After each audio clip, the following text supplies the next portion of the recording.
Yeah, hello. Yes, this video we are going to learn how to compute the Pearson's correlation coefficient and its 95% confidence interval using R. I'm gonna get data sets from an R package called the data sets. So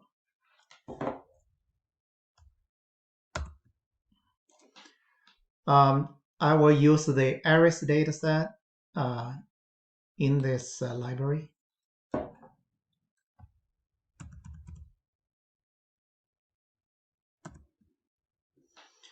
So you can see it has 4 variables, and the first 4 are numerical, and the last one, species, is the factor. Okay. So first, we calculate the Pearson's correlation coefficient using the R function COR, the core.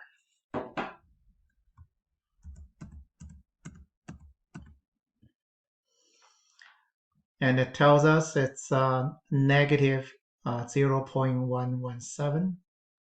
So the sepal length and sepal width, they're negatively correlated.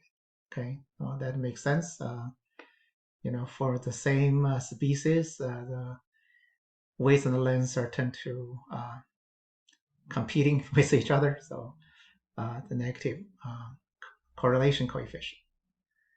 And then for the correlation coefficient, we can perform a hypothesis test to test if the true correlation is 0 or not. Okay, so we're going to perform that using the core.test function.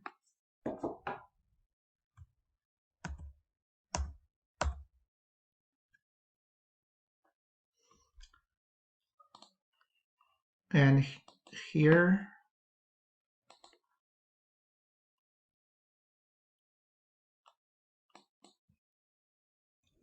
let's just play a little bit of fancy decoration here.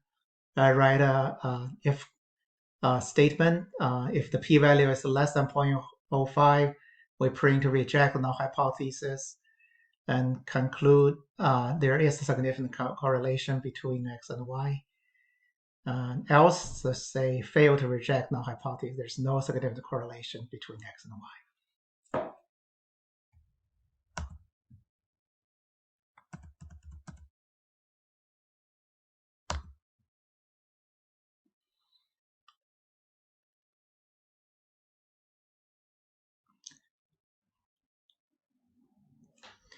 Okay, and since let's see what.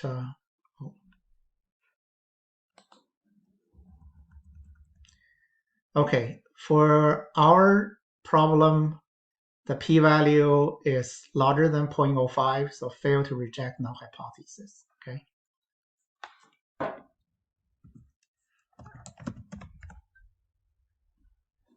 Okay, the p-value is actually 0.15. And next, we can compute a 95% confidence interval for the Pearson correlation coefficient. Okay.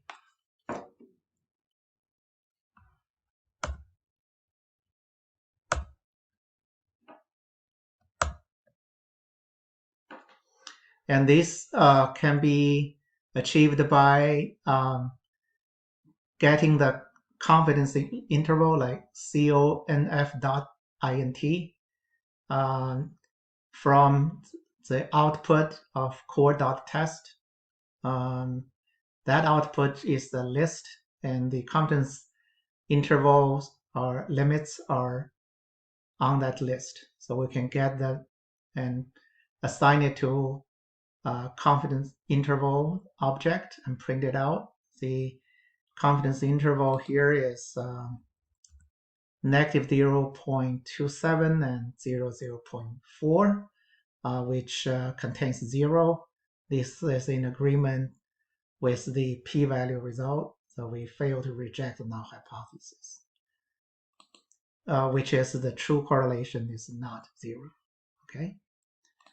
So summary: step 1, load your data set. Step 2, compute Pearson correlation coefficient using the core function. Step 3, perform a hypothesis test for whether the true correlation is 0 using core.test function. Step 4, compute the 95% confidence interval for the correlation using the core test function. Okay, thank you.